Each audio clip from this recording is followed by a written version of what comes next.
Hello, everybody, and welcome back to another episode of Mondays with Mundy. It's me, Jim Mundy, the Union League Legacy Foundation historian for the Union League of Philadelphia, located at Broad and Sansom Streets in downtown Philadelphia.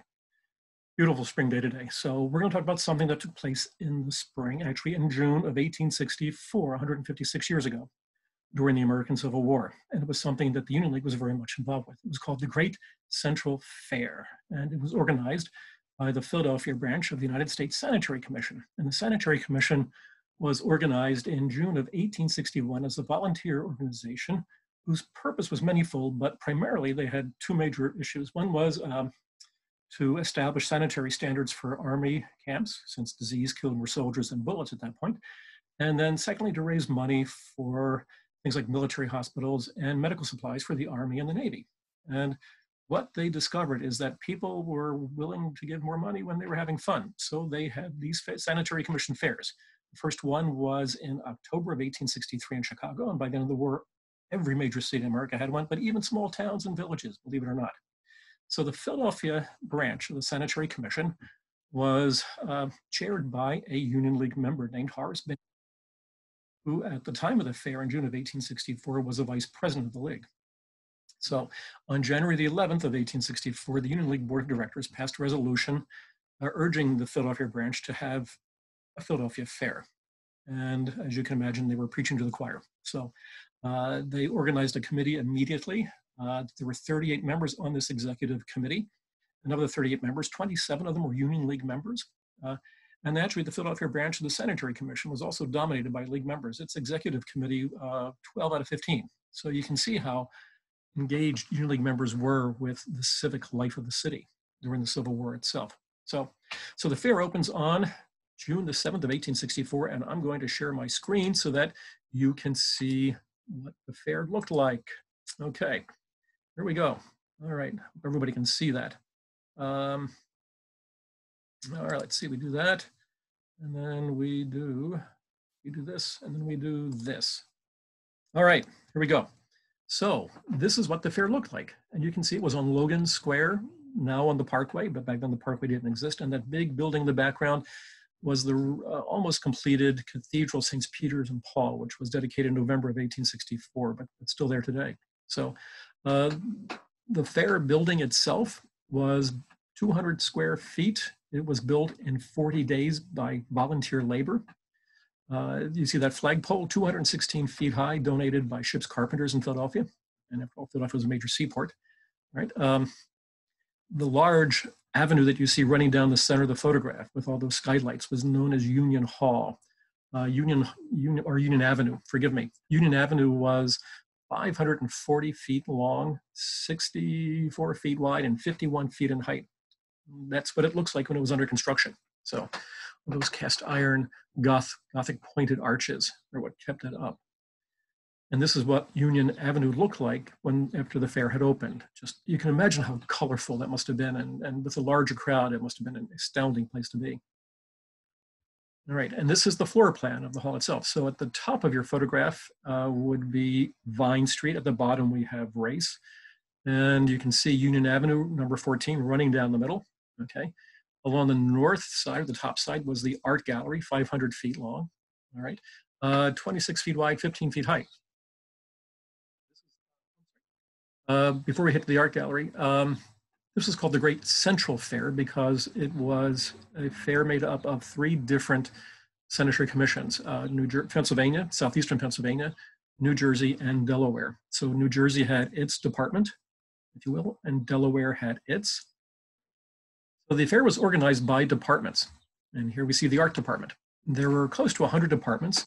And what made the fair's management extraordinary for the time is that not for every department, for over half the departments, there was both a men's committee and a women's committee. So they were chaired by men and women respectively. So here is the art department. It was the largest of the departments physically, close to 2,000 paintings and sculpture on exhibit. It was chaired by a League member named Joseph Harrison Jr. and exhibited in this department were the works by a founding Union League member named Peter Frederick Rothermel, who after Thomas Sully was probably the city's greatest known 19th century artist. And there is a painting on the walls in that gallery called Reading the Declaration of Independence, which if you go to the Union League and you go to the Heritage Center and to the Huber Room specifically, I'm sorry, the Sandow Room on the north side, the painting facing you straight ahead is the Rothermel painting that was at the fair itself. Pretty neat stuff. So, and that painting entered the collection after the war, all right? So here's the children's department, for example. So there were 14 tables with all different kinds of things that could be sold. On one table, there was a large, giant leather shoe that was made by a league member named Fairman Rogers. And the shoe was surrounded by these dolls that were for sale. And then inside the shoe sat a little girl who was dressed up as an old grandmother, who apparently was the one who made the dolls. And this little girl's job was to sell the dolls, which apparently she did very well. So, and in the department was this dollhouse that was donated by a Miss Biddle. It's a real house. It was designed by Collis and Audenried, an architectural firm in the city at the time, 3 stories, authentic in every way you can imagine. Real marble fireplace, mantles over the fireplaces, real wallpaper, real stenciling, handmade furniture. It had a real functioning library with real miniature books. I understand the fireplaces were working. They were asking $1,000 for it, and they ended up with $2,300. So obviously that worked very well. So that's the kind of thing, this is the kind of stuff they were selling at the fair to make it work. This is the Department of Labor, Income, and Revenue. And it was the most successful of all the departments. It, again, had 2 committees. The men's committee was chaired by L. Montgomery Bond, who was a early Union League member, joined in March of 1863. And the women's committee was chaired by Mrs. Hutter, Elizabeth Hutter. This committee raised $247,000 in 3 weeks by asking Southeast Pennsylvania, New Jersey, and Delaware folks, either executives, professionals, factory workers, coal miners, everybody, to donate the equivalent of a day's worth of income or a day's worth of labor. So for example, we mentioned coal. So the Coal Association donated $67,000, and that money came from coal mine owners, operators, coal shippers, and coal miners themselves. The officers of the Pennsylvania Railroad donated $10,000. So and altogether $247,000, which was more than a quarter of the entire money raised by the fair. I'll get to that at the end of the story. This was one of my favorite departments. It was called the Horticulture Department. North side of Union Avenue. It was under a circular rotunda that was 190 feet wide, and in the center of this space was a real fish pond, all right? Probably close to 80, 90 feet in diameter, with real water, real canoes, as you can see. You could walk across the bridge to an island that was in the center, and in the center of the island was a band shell, and that's where a band played music 24 hours a day. Philadelphia was a center of horticulture in the 19th century, and so this hall was set up as a series of concentric circles. So you went in through the first circle, then another circle, then another circle, and that eventually led you to the island itself. And since the fair was opened at night, that island was illuminated by over 1,000 gas jets. And if you look in the upper left-hand corner of the image, you can see that circular ring going around the top, and you can see those jets gearing off. There were over 1,000 gas jets to illuminate that at night. And there was a spectacular water fountain with all kinds of jets of water going through it and things like that. So technologically, it must have been astounding to see that at night. So people have to eat, right? Don't we? We do today. And so the restaurant department, which was on the south side of Union Avenue, was approximately 170 feet wide. They had 180 tables. It had a total of employees, which included 160 waiters, chefs, busboys. Imagine it was busy all the time. At any given hour of the day, they could handle 765 people sitting down for a meal, right? The kitchen itself was 60 feet long. It had a range of coal or wood burning ovens that was 26 feet long, 30 cooks constantly cooking food. The visitors of the fair, for instance, ate 22,000 pounds of beef, 11,000 pounds of chicken.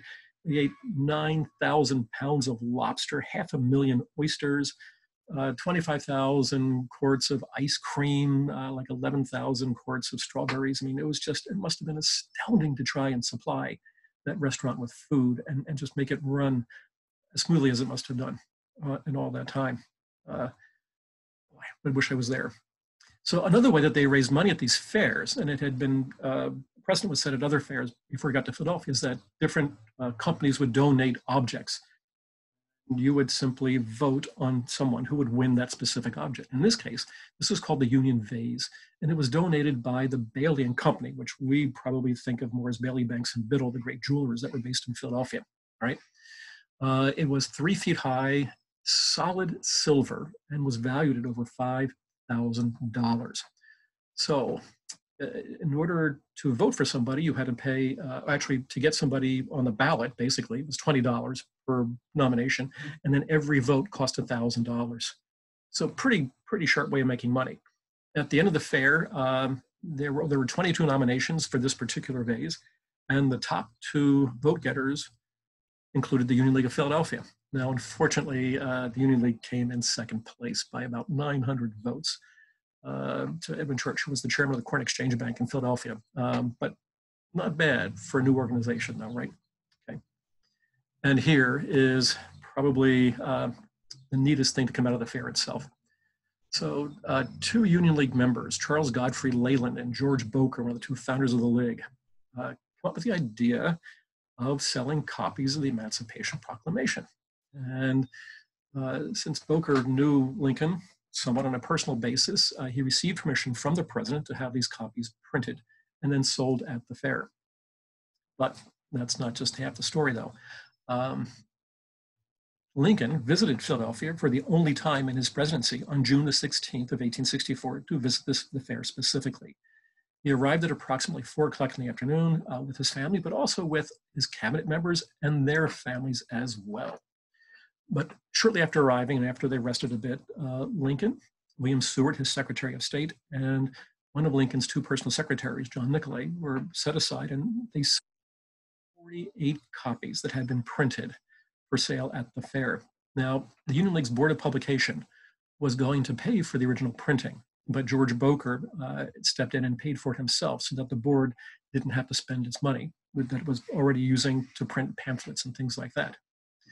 All right, so at the fair, you could buy a signed copy of the Emancipation Proclamation, signed by Abraham Lincoln. You can see his signature in the lower right-hand corner. And you notice that he also wrote Abraham Lincoln, not A. Lincoln. This is, after all, it was considered an official state document, and that required Abraham. William Seward's signature in the left-hand corner, and then beneath Lincoln's, you have John Nicolay. All right. Can you guess how much this was sold for? I'll tell you, $10 a piece, which was a fair amount of money in 1864. All right. So to me, this was the neatest thing being sold at the fair. I mean, you could buy everything under the sun: umbrellas, canes, men's collars, gutta percha balls, you name it. But something historic like this to come out of the fair is just a great legacy of the fair itself. So the fair would end on June the 28th of 1864 after 3 weeks. It was the second most successful of all the fairs in the United States. Only the one in Manhattan raised more money. So the Philadelphia Fair netted $1,010,000 in 3 weeks' time. And they did that because Philadelphians and surrounding citizens in the area visited the fair. There were approximately 443,000 people who visited the fair over those 3 weeks, and who purchased tickets to get in the fair, and who bought things at the fair, and who contributed into what was probably the greatest philanthropic effort on behalf of the Union during the war itself.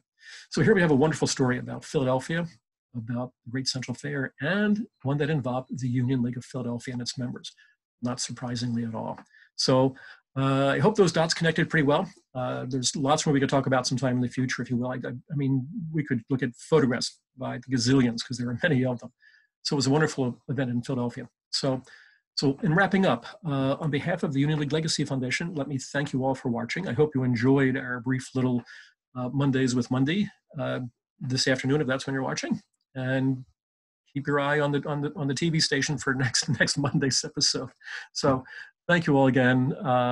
And in the meantime, everybody stay well, stay safe, and take care. Goodbye now.